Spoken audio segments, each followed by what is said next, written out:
C'era se cos'era, se cos'era, se cos'era, se cos'era, se arriva. One name to rule the game. Got that fire, got the flame. C'era se cos'era, se cos'era. Hi hello ನಮಸ್ಕಾರ. So ಇವತ್ತಿನ ನಮ್ಮ ವಿಶೇಷವಾದ ಅತಿಥಿ ಒಬ್ಬರು ನಮ್ಮ ಜೊತೆಲಿ ಕೂತಿದ್ದಾರೆ. ಅವರೇ NMS ಮಾಲೀಕರು, ನಮ್ಮ ಇಂಟೀರಿಯರ್ ವುಡ್ಸ್ನ ಮಾಲೀಕರು ಆಗಿರುವಂತಹ KP ನಾಗಾಚಾರ್ ಅವರು. ಸೊ ಇವರು ಹೇಳಬೇಕಂತ ಅಂದರೆ ಚಿತ್ರದುರ್ಗದ ಒಂದು ಚಿಕ್ಕಗೋನಹಳ್ಳಿಯಲ್ಲಿ ಹುಟ್ಟಿ ಒಂದು 10ನೇ ಕ್ಲಾಸ್ವರೆಗೂ ಓದಿ ಫ್ಯಾಮಿಲಿ ಬಿಸ್ನೆಸ್ನೇ ಇವರ ಬಿಸ್ನೆಸ್ ಆಗಿ ಮಾಡಿ ಇವತ್ತು ನಮ್ಮ ಜೊತೆ ಇಂಟರ್ವ್ಯೂಲ್ಲಿ ಕೂತಿದ್ದಾರೆ. ಓಕೆ, ಬನ್ನಿ ಇವತ್ತು ಅವ್ರ ಜೊತೆ ಮಾತಾಡ್ಸೋಣ. ಮೊದಲನೇದಾಗಿ ಕಾರ್ಯಕ್ರಮಕ್ಕೆ ನಿಮಗೆ ಪ್ರೀತಿಯ ಸ್ವಾಗತ. Thank you ma'am.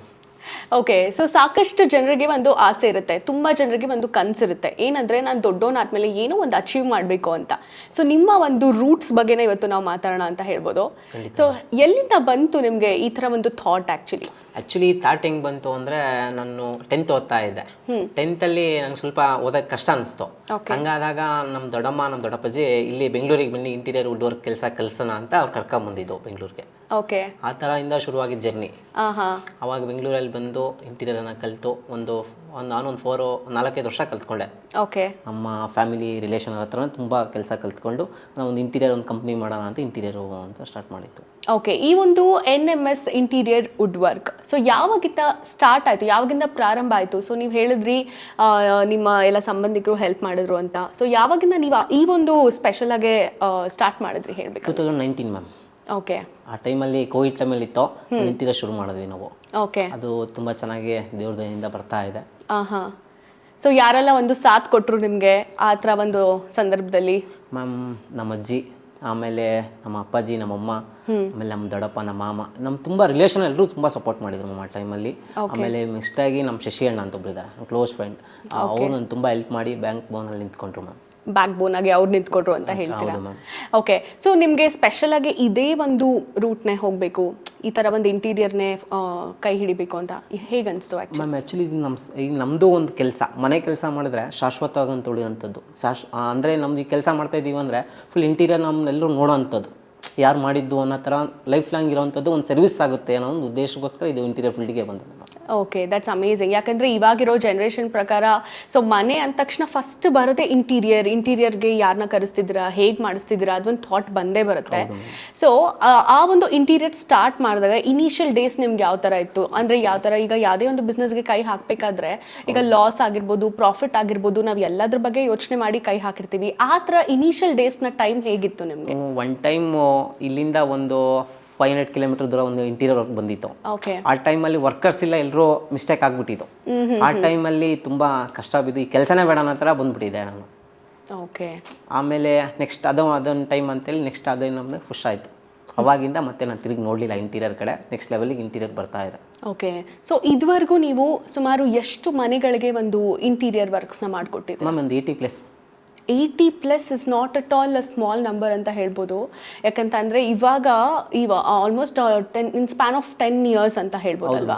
ಈ ಒಂದು 10 ವರ್ಷಗಳು ನೀವು ಸಾಕಷ್ಟು ಕಲ್ತಿರ್ತೀರಾ, ಸೊ ಸುಮಾರು ಜನ ನೋಡಿರ್ತೀರಾ.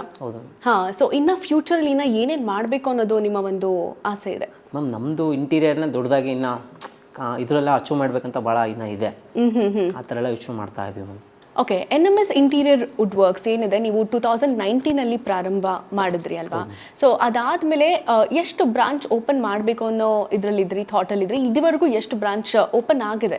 ನಮಗೆ 2 ಬ್ರಾಂಚ್ ಓಪನ್ ಆಗಿದೆ. ಓಕೆ, ಇವಾಗ ಇದೆಲ್ಲ ಇಂಟೀರಿಯರ್ದು ಪ್ರತಿಯೊಂದು ಕಂಪ್ಲೀಟ್ ಫಸ್ಟ್ ಬ್ರಾಂಚ್ ಮಾಡಿದಾಗ ತುಂಬ ಕಷ್ಟ ಅನಿಸ್ತು. ಓಕೆ, ನೆಕ್ಸ್ಟ್ ಬ್ರಾಂಚ್ ಮಾಡಿದಾಗ ಅಪ್ಡೇಟ್ ಆಗ್ತಾ ಇದ್ವಲ್ಲ, ಹಾಗಾಗಿ ನನಗೆ ಅಂಥ ಕಷ್ಟ ಅನಿಸ್ತಾ ಇಲ್ಲ. ಓಕೆ, ಎಷ್ಟು ಕಾಲಾವಕಾಶ ಬೇಕಿತ್ತು ನಿಮಗೆ? ಈಗ ಫಸ್ಟ್ ಬ್ರಾಂಚ್ ನೀವು 2019 ಸ್ಟಾರ್ಟ್ ಮಾಡಿದ್ರಿ, ಸೊ ಯಾವ ಏರಿಯಾದಲ್ಲಿ ಸ್ಟಾರ್ಟ್ ಮಾಡಿದ್ರಿ? ಅಲ್ಲಿ ಆ್ಯಕ್ಚುಲಿ ನಾನು ಇದ್ರ 8ನೇ ಮೈಲಿ ಹತ್ರ ಒಂದು ಚಿಕ್ಕದಾಗಿ ಒಂದು ಆಫೀಸ್ ಮಾಡ್ಕೊಂಡ್ವಿ ಇಂಟೀರಿಯರ್ದು. ಅದು ಆದಮೇಲೆ ನೆಕ್ಸ್ಟು ಯೋಚನೆ ಮಾಡಿ ರಾಜಾಜಿನಗರದಲ್ಲಿ ಒಂದು ಮಾಡ್ಕೊಂಡ್ವಿ ಇಂಟೀರಿಯರ್. ಓಕೆ, ಸೊ 8ನೇ ಮೈಲಿಂದ ರಾಜಾಜಿನಗರ್ವರೆಗೂ ಬಂದಿದ್ದೀರಾ. ಸೊ ಇನ್ನು ಫ್ಯೂಚರಲ್ಲಿ ಎಲ್ಲೆಲ್ಲಿ ಬ್ರಾಂಚಸ್ ಓಪನ್ ಮಾಡಬೇಕು ಅನ್ನೋ ಥಾಟ್ ಇದೆ ನಿಮಗೆ? ಮೇಡಮ್, ಆ್ಯಕ್ಚುಲಿ ನಮ್ಮ ಚಿತ್ರದುರ್ಗದಲ್ಲಿ ಒಂದು ಬ್ರಾಂಚ್ ಓಪನ್ ಮಾಡೋಕೆ ತುಂಬ ಆಸೆ ಇದೆ. ಖಂಡಿತ ಮಾಡ್ತೀನಿ. ಹಾಂ, ಯಾರಿಗೇ ಆಗಲಿ ಹುಟ್ಟೂರು ಅನ್ನೋದು ತುಂಬಾ ಸ್ಪೆಷಲ್ ಆಗಿರುತ್ತೆ. ಹುಟ್ಟೂರಿಗೋಸ್ಕರ ಏನೋ ಒಂದು ಮಾಡಬೇಕು ಅನ್ನೋದಿರುತ್ತೆ. ಸೊ ಅಲ್ಲಿ ಓಪನ್ ಮಾಡಬೇಕು ಅಂತ ಅಂದ್ಕೊಂಡಿದ್ದೀರಾ ಹಾಗಿದ್ರೆ? Okay, super. ಸೊ ನೀವು ಈ ಥರ ಒಂದು 80 ಮನೆಗಳ ಒಂದು ಇಂಟೀರಿಯರ್ ಅಂತ ಹೇಳಿದ್ರೆ ಆ ಒಂದು ಎಕ್ಸ್ಪೀರಿಯನ್ಸ್ ಹೇಗಿತ್ತು? ಸೊ ಖುದ್ದಾಗಿ ನೀವೇ ಹೋಗ್ಬಿಟ್ಟು ಡಿಸೈನ್ಸ್ ಎಲ್ಲ ಸೆಲೆಕ್ಟ್ ಮಾಡೋದಾಗಲಿ ಅಥವಾ ನಿಮ್ಮ ಕಸ್ಟಮರ್ಸ್ ಕ್ಲೈಂಟ್ಸ್ ಹತ್ರ ಮಾತಾಡೋದಾಗಲಿ ಯಾವ ರೀತಿ ಮಾಡ್ತೀರಾ ಇದನ್ನು? ಮ್ಯಾಮ್ ಆ್ಯಕ್ಚುಲಿ ಫಸ್ಟಿಗೆ ನಾವು ಕೆಲಸ ತೊಗೊಂಡಾಗ ಫಸ್ಟ್ ಟೈಮಿಂದ ಹಿಡಿದು ಲಾಸ್ಟ್ ಎಂಡ್ವರೆಗೂ ಹಂಗೆ ಇರ್ತೀವಿ. ಹೆಂಗೆ ಅಂದರೆ ಈಗ ಇಂಟೀರಿಯರ್ ಕಂಪ್ಲೀಟು ಈಗ ಫಸ್ಟು 3D ಆಗುತ್ತೆ ಮನೆದು. ಓಕೆ. ಮನೆ 2D 3D ಆಗುತ್ತೆ. ಆಮೇಲೆ ನೆಕ್ಸ್ಟ್ ಶುರು ಆಗುತ್ತೆ ಕೆಲಸ ನಮ್ಮದು.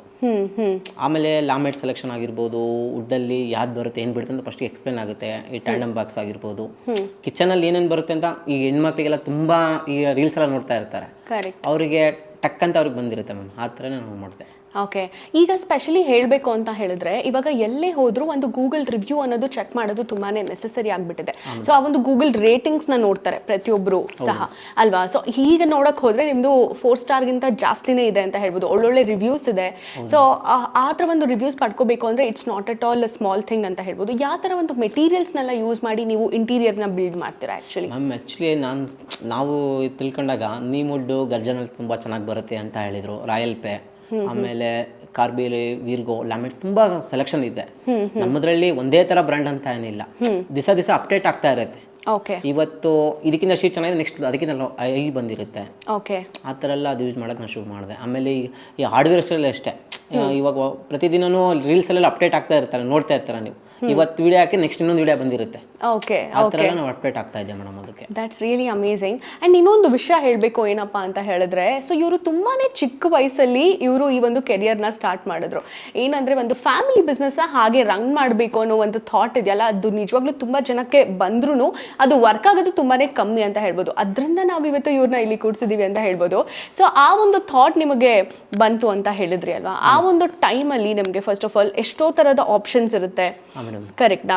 ಸೊ ಆ ಥರ ಒಂದು ಪ್ರೊಸೀಜರ್ ನೀವು ಸ್ಟಾರ್ಟ್ ಮಾಡಬೇಕಾದ್ರೆ ನಿಮಗೆ ಮೇನ್ ಸ್ಟ್ರೆಂತ್ ಅಂತ ಇದ್ದಿದ್ದು ಯಾರು? ನಮ್ಮ ಅಪ್ಪಾಜಿ, ನಮ್ಮಮ್ಮ, ಆಮೇಲೆ ನಮ್ಮ ಫ್ರೆಂಡ್ಸು ಮತ್ತು ನಮ್ಮ ಫ್ಯಾಮಿಲಿ, ನಮ್ಮ ಅಕ್ಕ. ಓಕೆ. ತುಂಬ ಸ್ಟ್ರೆಂತಾಗಿ ನಿಂತ್ಕೊಂಡಿದ್ರು ಹಿಂದ್ಗಡೆ, ಏನೋ ಒಂದು ಮಾಡ್ತೀಯಾ ಮಾಡು ಅಂತ.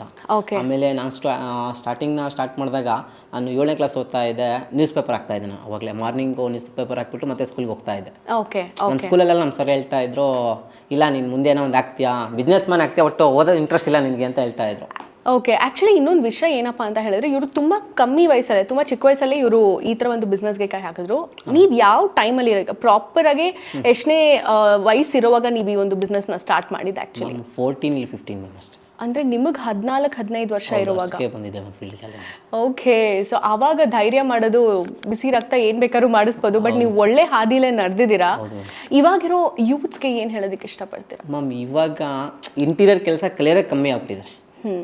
ಈಗ ಏನು ಮಾಡ್ಬಿಟ್ಟಿದ್ದಾರೆ, ಏನೋ ಒಂದು ಕಂಪ್ನಿಗೆ ಹೋಗ್ತೀನಿ ಬರ್ತೀನಿ ಅಂತಾರೆ. ನಮ್ಮ ಇಂಟೀರಿಯರಲ್ಲಿ ಹೆಂಗೆ ಅಂದರೆ ನೆಕ್ಸ್ಟು ಲೆವೆಲ್ಗೆ ನಮ್ಮ ಪ್ರಾಜೆಕ್ಟ್ಗಳೆಲ್ಲ ಮಾಡಿಕೊಟ್ರೆ ಸಕ್ಸಸ್ ಆಗಿ ಬರುತ್ತೆ. ಆಮೇಲೆ ನಮ್ಮ ಲೈಫ್ ಲಾಂಗು ಮನೆ ಇರುವಂಥದ್ದು ನೋಡುವಂಥ ಜನ. ಈಗ ಇವತ್ತೊಂದು ದಿವಸ ಮಾಡಿ ಹೋಗಿ ಅದಂಥದ್ದು ಆಗೋದಿಲ್ಲ. ಈಗ ಒಂದು ಡೋರ್ ಮಾಡಿದರೆ, ಮೇನ್ ಡೋರ್ ಮಾಡಿದರೆ ಶಾಶ್ವತವಾಗಿ ಮನೆ ಇರೋಷ್ಟು ದಿನ ಇರುತ್ತೆ. ಜನ ಐಡೆಂಟಿಫೈ ಮಾಡ್ತಾರೆ, ಯಾರಪ್ಪ ಮಾಡಿದ್ದು, ಈಗ ನಮ್ಮ ಕಂಪ್ನಿಗೆ NMS ಇಂಟೀರಿಯರ್ ಮಾಡ್ತು ಅನ್ನೋ ಥರ ಒಂದು ಐಡೆಂಟಿಫೈ ಇರುತ್ತೆ. ಈಗ ನಾನು ಬೇರೆದಕ್ಕೆಲ್ಲ ಅಕ್ಷತೆ ಮಾಡ್ಬೋದಾಗಿತ್ತು, ನಾನು ಇದಕ್ಕೆ ಏನಕ್ಕೆ ಬಂದೆ ಅಂದರೆ ನಮ್ಮದು ಒಂದು ಸೇವೆ ಇರಲಿ, ಇದು ಒಂದು ಆದಂಗೆ ಆಗುತ್ತೆ ಅನ್ನೋ ಥರ ನಾನು ಬಂದೆ. That's nice. ಓಕೆ. ಇವಾಗ ನಿಮ್ಮ ಈ ಒಂದು NMS ಇಂಟೀರಿಯರ್ ವುಡ್ ವರ್ಕ್ಸಲ್ಲಿ ಸರಿಸುಮಾರು ಎಷ್ಟು ಜನಕ್ಕೆ ನೀವು ಊಟ ಹಾಕ್ತಿದ್ದೀರಾ? ಅಂದರೆ ಎಷ್ಟು ಜನಕ್ಕೆ ಕೆಲಸವನ್ನು ಕೊಟ್ಟಿದ್ದೀರಾ? 14+. ಓಕೆ. 2 ಇದರಲ್ಲೂ ಬ್ರಾಂಚಲ್ಲೂ ಸೇರಿಸಿ? ಹೌದು ಮ್ಯಾಮ್. ಹೌದು. ಓಕೆ. ಯಾವ ರೀತಿ ಒಂದು ಎಕ್ಸಿಕ್ಯೂಷನ್ ಮಾಡ್ತೀರಾ ನಿಮ್ಮ ಕ್ಲೈಂಟ್ಸ್ ಹತ್ರ ಎಲ್ಲ? ಮ್ಯಾಮ್ ಆ್ಯಕ್ಚುಲಿ ಫಸ್ಟು 2D ಕೊಡ್ತೀನಿ. 2D ಕೊಟ್ಟರೆ 2D ಕೊಟ್ಟಿದ್ರಿಗೆ ಎಷ್ಟೊಂದು 3Dಯಲ್ಲಿ ಗೊತ್ತಾಗುತ್ತೆ ಅವ್ರಿಗೆ ಹೆಂಗೆ ಬರುತ್ತೆ, ಏನೇನು ಬಿಡುತ್ತೆ ಅಂತ. ಸೊ ಮೊದಲನೇದಾಗಿ ಇವಾಗಿನ ಒಂದು ಯೂತ್ಗಳಿಗೆ ಹೇಳಬೇಕಂದ್ರೆ ಪ್ರಾಫಿಟ್ ನೋಡೋದಕ್ಕೆ ರೆಡಿ ಇರೋರು ಲಾಸ್ ನೋಡೋದಕ್ಕೆ ರೆಡಿ ಇರಲ್ಲ. ಸೊ ಇವ್ರುಗಳಿಗೆ ಯಾವ ರೀತಿ ಒಂದು ಮೆಸೇಜ್ನ ಕೊಡ್ತೀರಾ ನೀವು? +or- ಇರುತ್ತೆ. ಈಗ ನಮ್ಮ ಲಾಸು ಇರುತ್ತೆ, ಲಾಭನೂ ಇರುತ್ತೆ.